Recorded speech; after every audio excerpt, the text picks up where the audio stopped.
nosso entrevistado de hoje, do site Relatos da Pandemia, é o professor Muniz Sodré. O professor Muniz Sodré é professor titular da Universidade Federal do Rio de Janeiro, já foi professor da Universidade Federal Fluminense, da Universidade Estadual do Rio de Janeiro. Ele é membro da Academia Baiana de Letras, né, com cerca de 40 livros publicados sobre cultura brasileira, cultura afro-brasileira e sobre mídia. Né? O professor é um estudioso da comunicação e do fenômeno midiático do Brasil. Então, o professor Muniz, aos 78 anos, o ano passado, na primeira onda do coronavírus, ele foi infectado pelo corona, né? E acometido de Covid, foi hospitalizado, passou mais de um mês, né, professor? Passou mais de um mês. 43. Foi 43 dias. Foi 2 vezes a UTI, né, precisou de respirador mecânico, quer dizer, passou maus bocados, né, professor? Mas, felizmente, venceu a Covid e está aqui hoje para nos falar dessa experiência, dizer como foi, como o senhor sentiu passar por essa experiência, quase. Eu tive Covid, professor, mas eu achei que estava quase morta e minha Covid foi leve. Imagino a pessoa hospitalizada e precisar de um aparelho, já com a idade, né, que o senhor tem, mas graças a Deus deu tudo certo. E a gente quer saber como o senhor, um valente, baiano, nordestino, como nós, venceu o corona. Realmente, eu tinha voltado de Londres com a minha mulher, com a professora Raquel Paiva, a filha, que é médica, que tinha estado fazendo lá um estágio, e um mês depois, praticamente um mês depois, foi do início, portanto, eu me contaminei com o coronavírus. Eu realmente não senti nada de dor, nada, nem mesmo grande dificuldade respiratória. No dia eu tive febre alta, e aí fui internado e logo entubado. Houve 2 intubações. A primeira durou, acho, 10 dias, a segunda, 5 dias. O que eu posso dizer?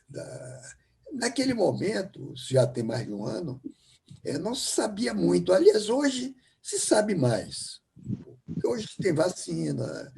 Hoje se sabe que alguns remédios não adiantam. Negócio de cloroquina, ivermectina, nada disso adianta. O que é que ocorreu? Uma experiência desagradável e uma experiência, de certo modo, também alucinatória, porque você toma muito remédio. Eu tomei muito remédio que eu não sabia e tive algumas, digamos, experiências que eu diria de não saber por um instante o que é real, o que é real, pensando que divertidas até, de certo modo, experiências desse tipo. Mas todo o processo, um processo de você lidar com a morte, você está na fronteira da morte. E você sai dali com uma sensação, eu saí com a ideia, e eu disse isso até numa entrevista que fizeram comigo, com o jornal, primeiro, a surpresa de você saber que é gostado. Isso. Aí você disse, não, você sendo modesto, não sabia que tinha tanta gente, porque se formaram grupos de alunos, ex-alunos, amigos, aqui em Angola, né? Gente na França, que rezavam às 6 horas da tarde, uma espécie de corrente, pelo meu restabelecimento. Isso foi uma grande surpresa para mim, que eu vi gente que eu nem sabia que rezasse, e me disse que às 6 horas estava com um terço na mão. Ele, a mulher, o professor Michel Maffezoli, por exemplo, em Paris, me disse todas as 6 horas, eu e a Helene, a esposa dele, rezávamos com o terço. Eu sabia que a Maffezoli rezava. Outro, Henri Pierre-Judi, em Angola, Aníbal, que é um escritor, João Melo, e aqui no Rio de Janeiro, na Bahia, principalmente as casas de santos, candomblé da Bahia. Eu sou ao lado do Axé-Afonjá, na Bahia, que fez trabalhos e meditações para mim. Depois, candomblé de Egum também, Bahia fez, aqui no Rio de Janeiro, em São Paulo. Isso eu fiquei sabendo depois, aos poucos. E tudo isso comandado pela minha companheira, né? Tudo isso comandado, não, a parte aqui do Rio, minha companheira, que foi quem contratou a equipe médica, fazia mediação entre o hospital, porque você fica isolado ali, uma experiência de isolamento. E o fato é que eu saí. Eu saí com uma sequela desagradável, que também já superei, que foi fazer hemodiálise. Eu saí durante 1 mês e meio, fiquei fazendo hemodiálise 3 semanas. Isso foi o mais assustador que a prova Covid, porque eu não tinha nada no rim, né? Mas isso eu já superei, não faço mais. Então, uma experiência custosa, desagradável, mas com esse outro lado, em que uma comunidade deseja o seu restabelecimento. Então, eu disse, o jornal O Globo me entrevistou a Raquel, minha mulher. Eu disse, olha, eu saí convicto de que a vida não é apenas de base um fenômeno biológico, que tem princípio, meio e fim, e que tem falências. A doença é uma falência. Mas a vida é também simbólica. Quer dizer, a vida é uma doação que a comunidade lhe faz. A comunidade é onde você nasce em comunidade. A comunidade lhe assiste nascer, a comunidade lhe assiste crescer e a comunidade lhe assiste morrer. Então, a vida e às vezes só aparece em determinados momentos, em determinados instantes, ela é uma doação, é uma graça que os deuses e que a comunidade lhe dão. E aí você sai grato. Você sai grato. Você sai grato à vida, sai grato aos amigos, sai grato à comunidade. Isso, de algum modo, lhe modifica. Ele modifica. Primeiro, você vê que a vida realmente é uma membrana fina. Acho que Caetano Veloso disse isso numa canção. É uma matéria fina, disse isso numa canção chamada Cajuína. A vida como matéria fina, realmente ela é uma membrana fina. Você não decide em termos absolutos sobre o instante em que você está vivo, o instante que você vai morrer. E você tem plena percepção disso, uma experiência dessa, de que ela é uma matéria fina e que o desejo dos outros, a vontade dos outros, a fala dos outros também, ele constitui. Portanto, a fala é sagrada. A fala é sagrada. A fala, ela é carregada e é gerada na cosmogonia, na filosofia Nagô, é uma divindade que é a dona da fala, que se chama Exu. É Exu quem transporta a fala. Então, a fala tem aspectos sagrados, sacros. Ela é ambivalente, ela é perigosa também. Se você desvirtua a fala, você desvirtua junto com ela valores. Nós estamos vendo isso acontecer hoje na rede, a fala conspurcada, banalizada, o discurso banalizado. Então, os valores é quando você vê que uma cidade, uma urbs, uma polis está apodrecendo, Platão diz isso. É quando você vê a linguagem apodrecer, a linguagem ser desvirtuada, ser dessacralizada. Esse é um drama que o Brasil hoje está vivendo. Então, eu posso dizer isso de outro lado, de uma fala recompositora, uma fala reconstitutiva, uma fala reconstituinte. Portanto, foi isso que me trouxe de volta, foi essa fala de reconstituição, essa fala forte da comunidade. E uma das coisas, curiosamente, que mais me incomodava não era dor, não é nada, não era medo de morrer, não, eu realmente não tive.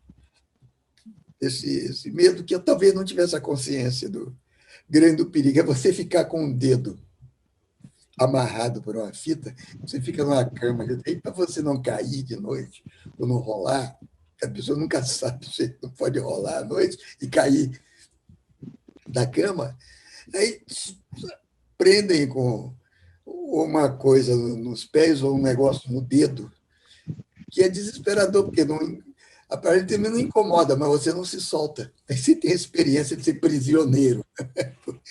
Isso me incomodava terrivelmente, terrivelmente.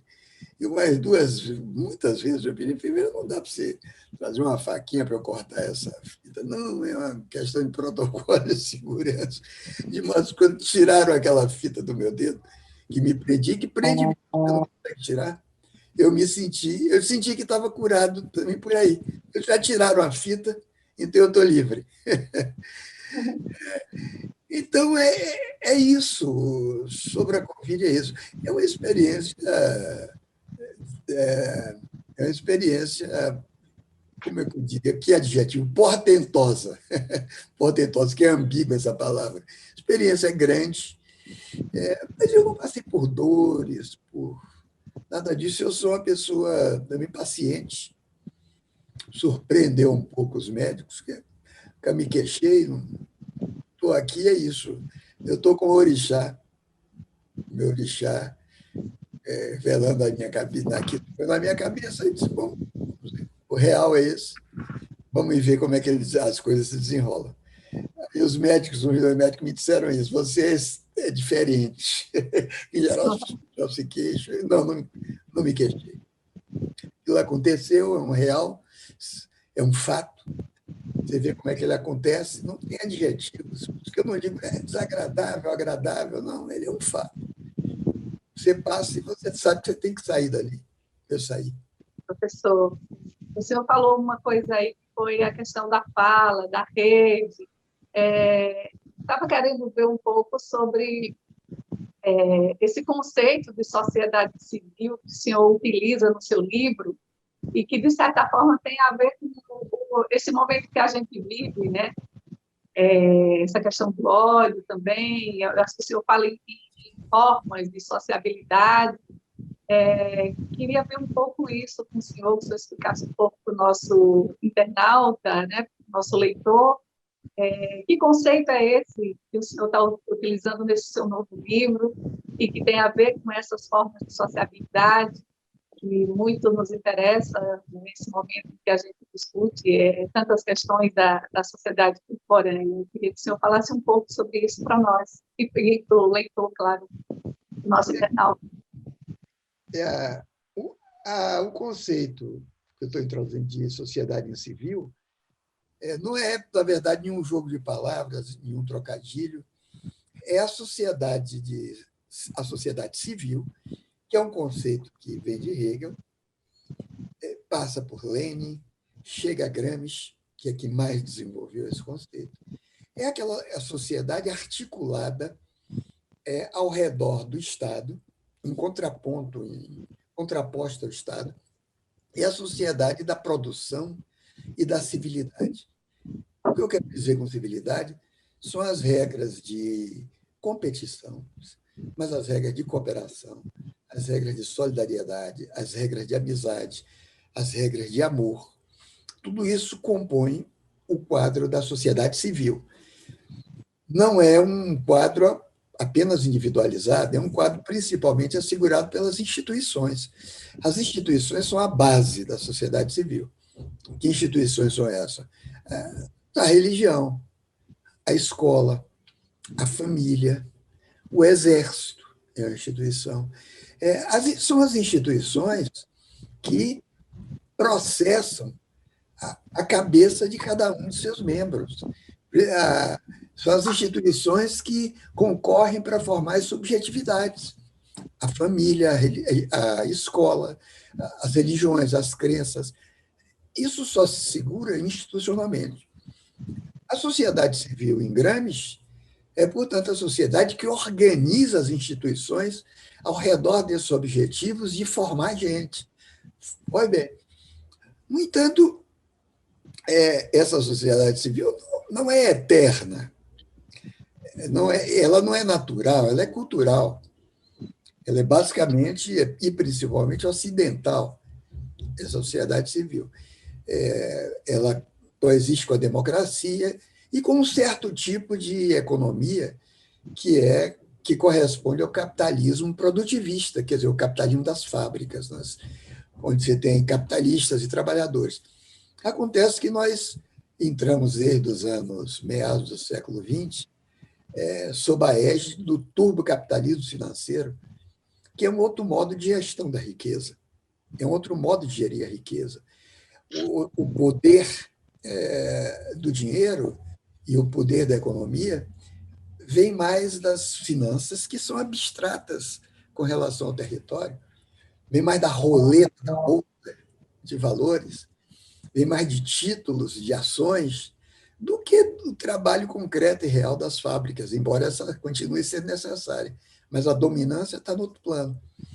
Então, junto com esse mundo das finanças, existe um biombo, um código dessa linguagem, que é a comunicação funcional.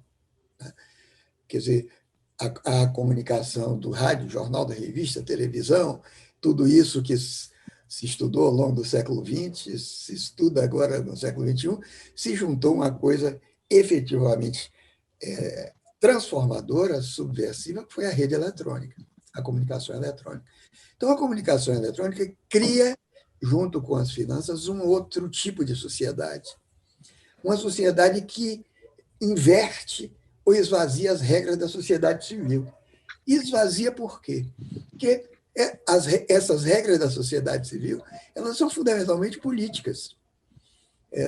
E a política tomou a forma da política parlamentar, aquela em que você delega a sua soberania a representantes, que é deputado, é senador, é parlamento, é presidente. Ora, isso tudo está se esvaziando.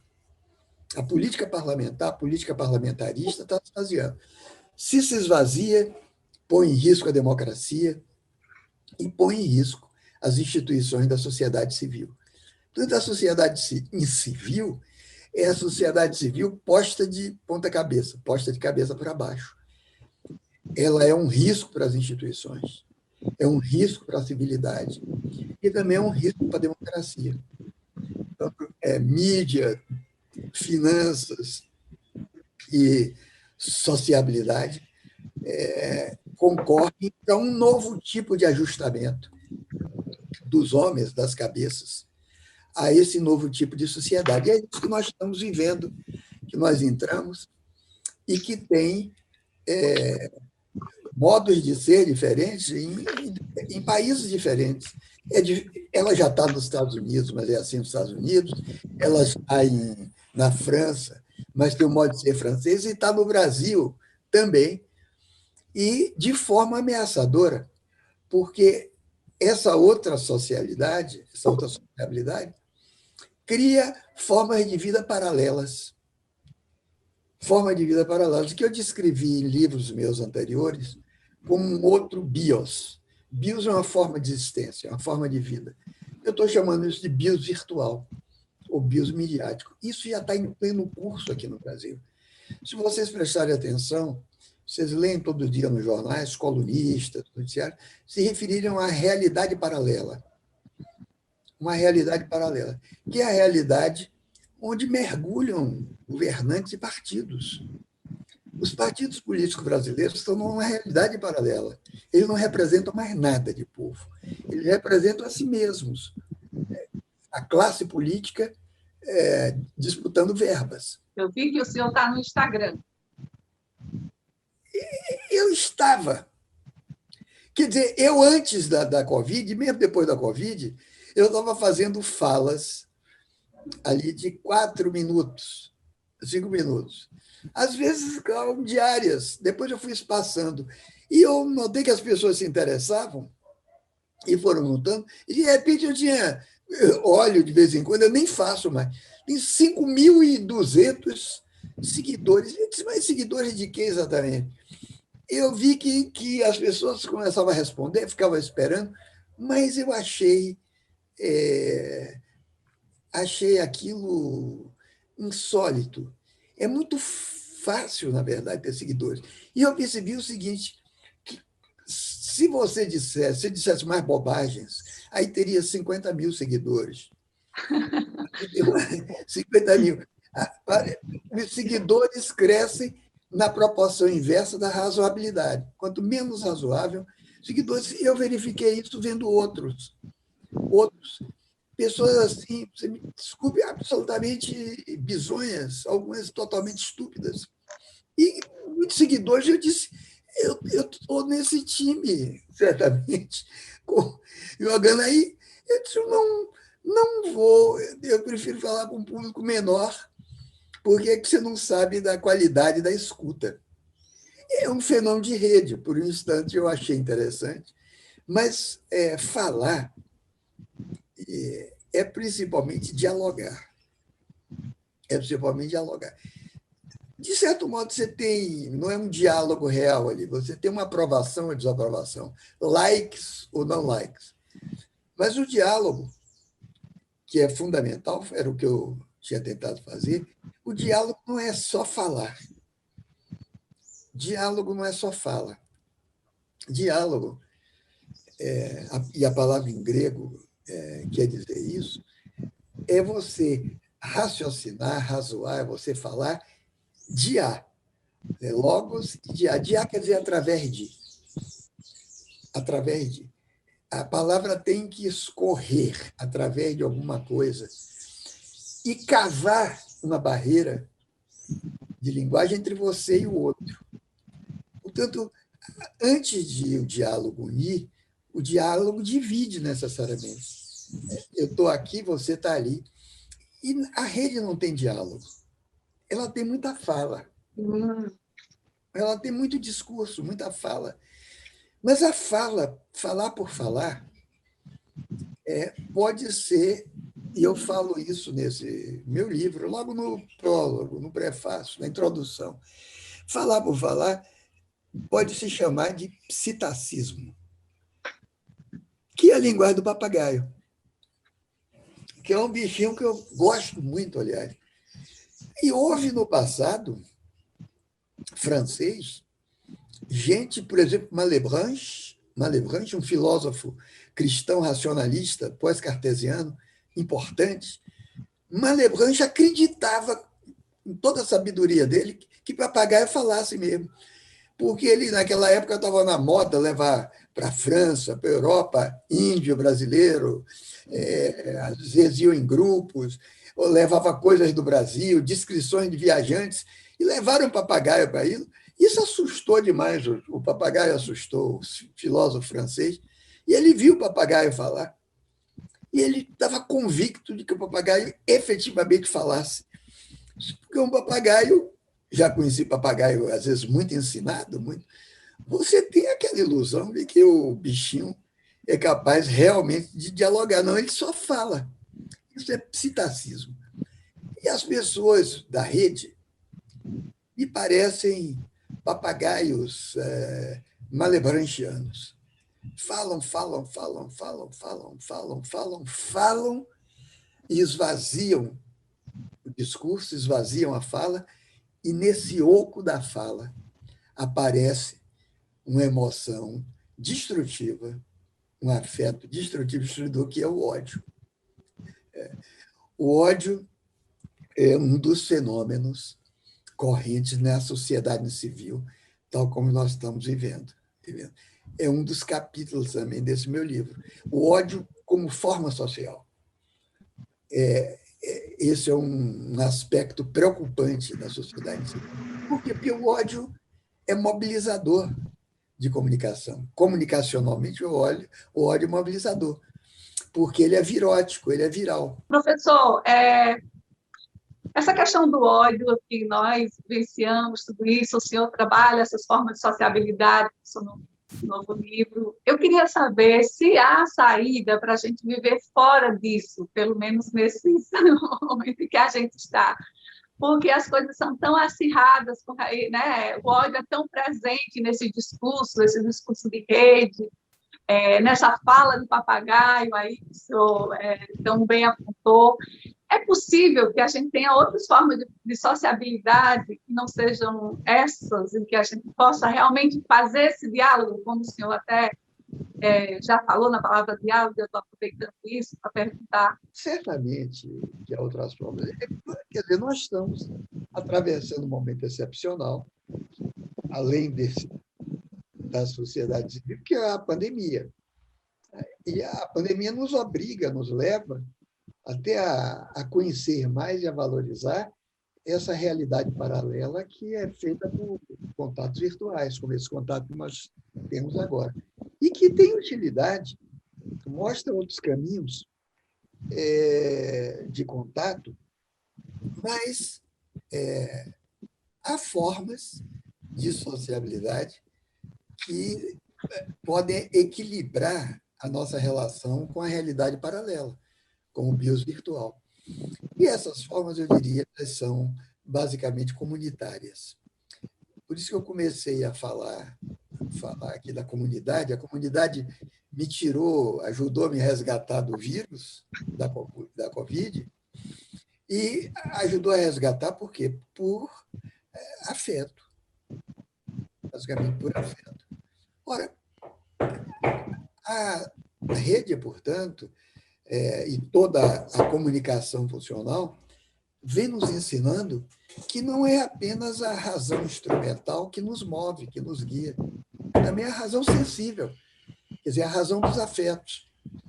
Então, nós temos que, para sair disso, nos começar a preparar e a entender um outro tipo de relacionamento, um outro tipo de realidade, onde a racionalidade instrumental, com fins, objetivo predeterminado, tem que ser equilibrado. Então, tem um barulho aqui, que estão fazendo uma obra aqui do lado, pela racionalidade dos afetos, que chama razão sensível, e que desenvolvi num livro chamado As Estratégias Sensíveis. Ora, mas tudo isso passa pela comunidade. Você vê que nas cidades se multiplicam hoje, junto ao lado da rede, coletivos de participação. Aqui no Rio de Janeiro, coletivos negros sobre racismo, coletivos de discussão de solidariedade social. A minha professora Raquel Paiva, que é minha companheira, trabalha muito isso. Está até dando, no momento, um curso na UERJ, é professora visitante da UERJ, sobre isso, sobre a comunicação comunitária, que não é simplesmente fazer jornal para bairros, como o Globo entendeu no passado. É simplesmente revisitar o conceito de comunidade como, digamos, essa forma de sociabilidade que sempre existiu e que foi deixada de lado pela urbanização, pela grande cidade, pela megalópole. A comunidade é o lugar onde os afetos se intensificam e onde outro tipo de forma de vida podem ser gestadas. É um caminho para as cidades. A pandemia ela veio acentuar a desigualdade, né?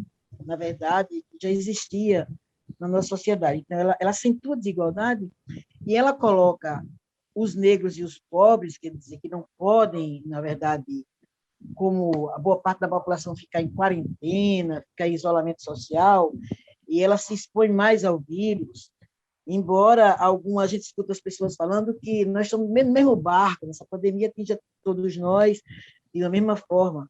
Mas aí, refletindo um pouco sobre o senhor que discorre muito sobre a questão do racismo institucional, do racismo estrutural, como é que o senhor vê a situação da população mais pobre, negra, nesse momento de pandemia? A questão do racismo é um impensado, é uma questão não resolvida na sociedade brasileira. Eu não acho que seja estrutural. Eu sei que a expressão tem sido usada e que é corrente falar do racismo estrutural no Brasil, porque ele era estrutural durante o período escravagista, porque ele estava inserido no sistema político, no sistema jurídico e no sistema produtivo. Tudo isso conformava uma estrutura. Eram instâncias sociais interrelacionadas. Então, é preciso entender o que é que significa estrutura. Quer dizer, olha, depois da abolição, quando houve a Lei Áurea, ela não foi tão inócua, tão desimportante assim quanto se pensa. Porque a Lei Áurea libertou 1.700.000 pessoas escravas, juridicamente, politicamente, mas levou para outra prisão, que talvez pior, que é o afastamento social, a exclusão do mercado de trabalho, a desvalorização social e um racismo crescente. Ora,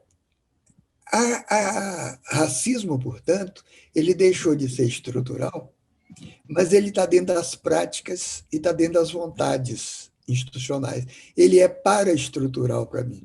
Ele está ao lado da estrutura. Não melhora, não melhora, mas ele está ao lado da estrutura. E no mercado de emprego, na educação, mercado educacional, o negro foi sistematicamente excluído ao longo do século XX. Aí vieram as cotas, que um paliativo, mas que eu apoio e sempre apoiei totalmente.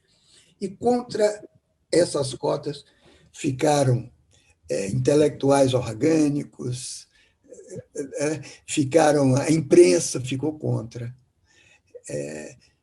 A única, curiosamente, em 2012, que legitimou, sacramentou as cotas que beneficiavam a entrada de negro na universidade foi o Supremo Tribunal Federal, o STF, que é um bando de velho reacionário, o STF, um bando de velho reacionário, mais avançado do que a imprensa na época. A imprensa continuou contra. Agora mudou. Continuou sem solução, como nos Estados Unidos. No mesmo dia em que absolveram, que condenaram o policial que matou George Floyd, naquele mesmo dia a polícia matou outro negro, em formas também brutais. Então, é um problema fundo, é a questão fundo, mas lá é um tipo de racismo, aqui é outro. Eu estou tentando até preparar um curso para esclarecer esse outro tipo aqui, que é duro também. Então, eu acho que com essa pandemia, isso foi ainda pior para os negros, porque as vacinas está sendo feita uma exclusão de pessoas. Nem todo mundo é motivado a se vacinar, também das classes mais pobres. Por quê? Porque o governo que está aí, que é uma tragédia, um desastre, desestimula as pessoas a se vacinarem. Sofre mais, e a questão do dinheiro, a questão do trabalho. Ao mesmo tempo,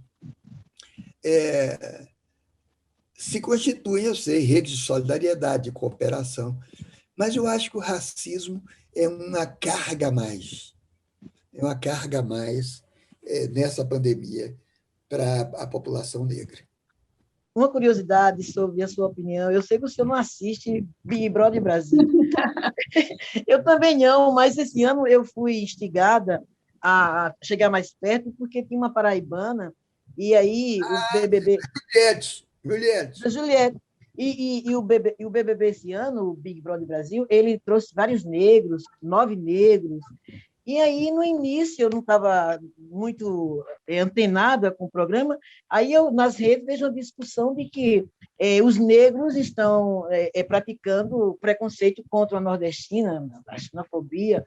Aí eu fiquei, aquilo me tocou, né? E eu fui ver, aí assisti cenas assim lamentáveis, e foi verdade, mas aí não é porque é negro, né? Que aí a gente vai, porque nem sempre o oprimido, né, tem consciência, e aí também ele começa a buscar também outra forma de se impor naquele programa que era uma disputa, né?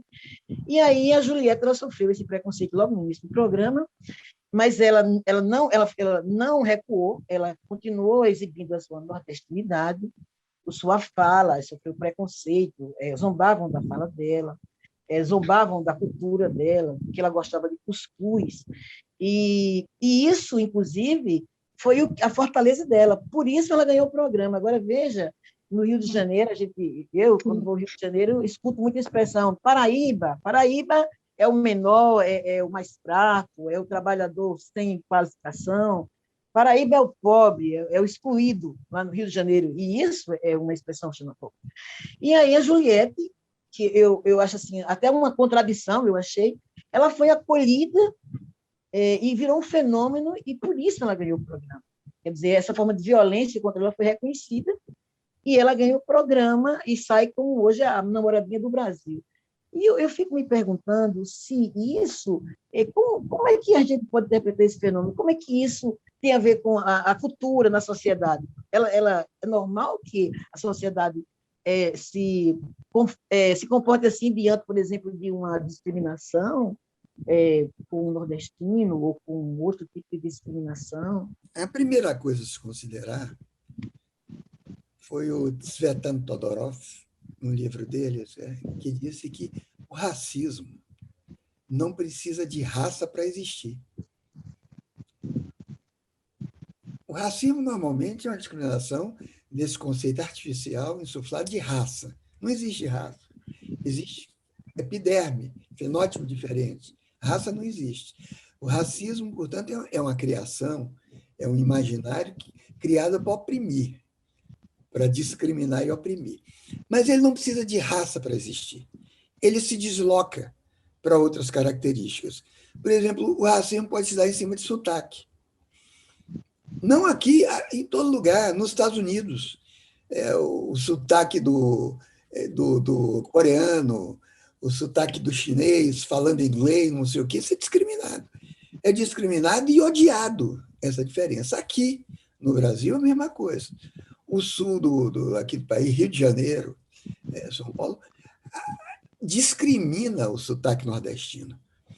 Você vê alguém na Rede Globo falando com sotaque nordestino? Aqui no tanto tem gente ali que é do Nordeste. Alguém falando, e aí, menino, como a gente fala na Bahia, me diga, olhe, me diga. Ninguém fala assim, né? Tenta imitar a fala carioca. Por quê? Porque o sotaque é discriminado, mas também o nordestino é discriminado nesse genérico que é Paraíba. Mas antes era baiano. Quando em São Paulo a Dona Irã Barbosa compunha o samba, ele diria mata mais, que peixeira de baiano. Tem um samba da Dona Irã que diz isso, que se olhar mata mais que peixeira de baiano. Hoje seria peixeira de Paraíba, porque baiano era todo nordestino antes, em São Paulo. No Rio, é mais o Paraíba. Paraíba é todo nordestino. É todo pernambucano, paraibano, Rio Grande do Norte, tudo é Paraíba. É preconceituoso, é discriminatório e é racista. Olha, essa moça é paraibana, a Juliette, e ela foi acolhida.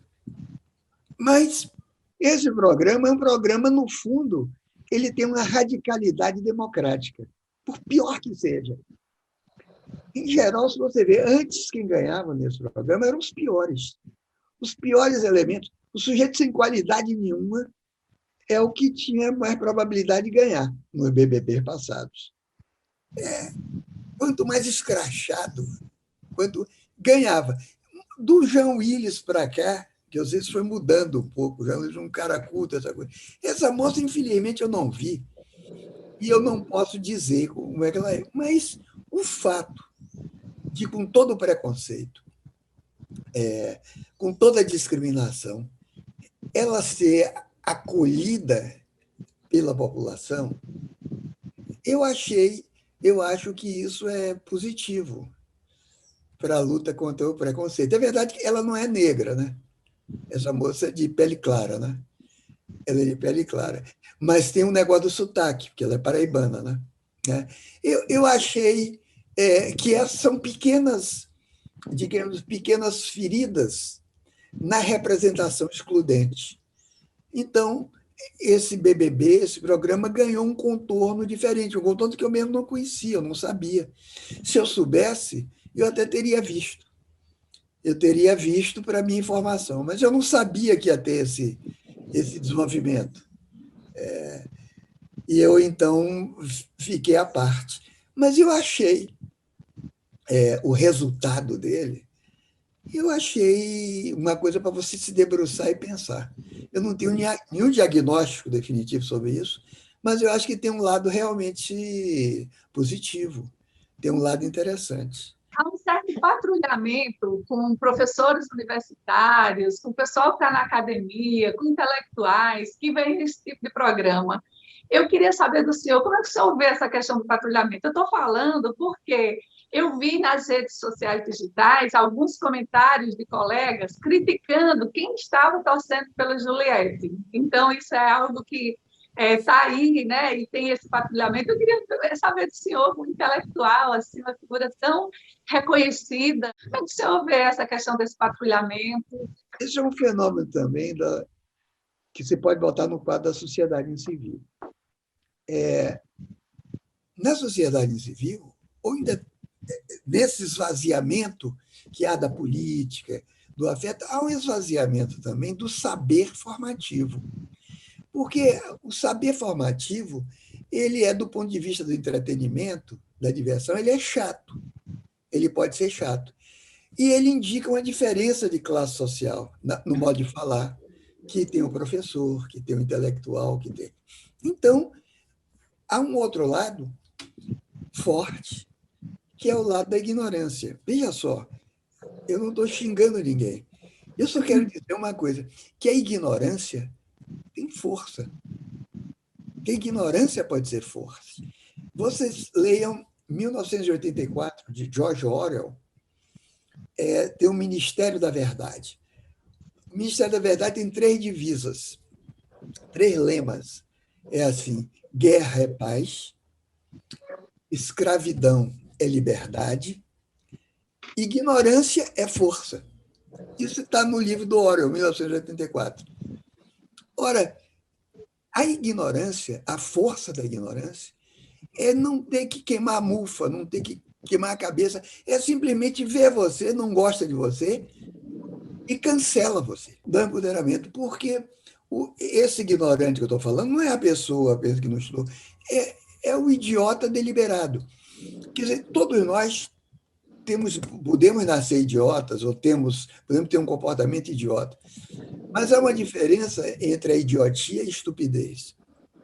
A estupidez é a idiotia deliberada, é a idiotia consciente. Ora, de repente, nós vimos aflorar na sociedade brasileira, no vazio da representação, a falta de pudor de ser ignorante, a falta de pudor de ser homofóbico, a falta de pudor de ser machista, a falta de pudor de ser torturador. Nós vimos o atual presidente da República elogiar, no dia da posse, da demissão, do impeachment da Dilma Rousseff, elogiar um sujeito que foi condenado pela justiça militar como torturador. O sujeito não tem vergonha de elogiar a tortura. Isso é o fenômeno da ignorância. E não tem vergonha de ser ignorante. Então, é evidente que a figura seja do professor, do intelectual, de alguém que tem alguma benevolência e um discurso mais civil, provoque raiva, provoque ódio. Não precisa fazer nada, é só ser como é. Aquilo é um professor, aquilo é um intelectual. Aí, tá, se soubesse, não estava ensinando, ele estava fazendo. Não é o que diz do professor? como se ensinar não fosse um fazer. Né? Ensinar é um fazer. É o fenômeno da ignorância. Nós estamos sendo avassalados por esse fenômeno, assoberbados por ele. Agradecer, né, ao professor, né, a disponibilidade dele estar aqui com a gente hoje, né, nesse momento, falando nessa entrevista, e dizer que eu fiquei muito honrada, me senti honrada porque por ter participado desse momento, né, porque o professor me parece uma pessoa, aquela personalidade tão distante, não é? Se bem que eu já o conheci pessoalmente, né, nas atividades aqui da universidade. Mas, assim, a referência que hoje o professor é tido como um dos principais intelectuais do Brasil. Assim, eu tenho escutado falar por algumas pessoas, assim, alguns acadêmicos, principalmente na área da comunicação, né? Quero parabenizar o senhor pelo seu trabalho Mais uma vez, agradecer por ter estado conosco aqui, pela sua discussão de nos agraciar com essa entrevista. Muito obrigado a você, Sônia. Muito obrigado. Não sou tudo isso que você está dizendo, não, mas eu lhe agradeço muito. Eu sou um professor que escreve livros, né? Eu sou um professor que escreve livros. E procura se precaver um pouco para não talvez falar demais, embora eu tenha escrito até demais. Nós, aqui na Paraíba, também fizemos parte dessa comunidade do afeto pela sua saúde. A gente recebia nos grupos aqui a corrente para a gente rezar, orar, pedir, né, pela sua saúde. Nós fizemos parte disso. E essa entrevista ela é muito especial, porque nós que vivemos, né, vivenciamos isso naquele momento, ter o senhor aqui, neste momento, conosco, dando essa entrevista, é muito especial. Isso é para a gente muito tocante, nesse momento de pandemia, o senhor ter resistido a tudo isso, e as suas reflexões, elas fazem parte da nossa formação, muito, na nossa graduação, na nossa pós-graduação. Então, nós ficamos muito felizes de poder contar com o senhor nesta terça-feira, aqui, dia 11 de maio de 2021. Obrigado a você, viu? Tá. Então, é isso aí. Obrigado. Muito obrigado. Um beijo para você. Obrigado.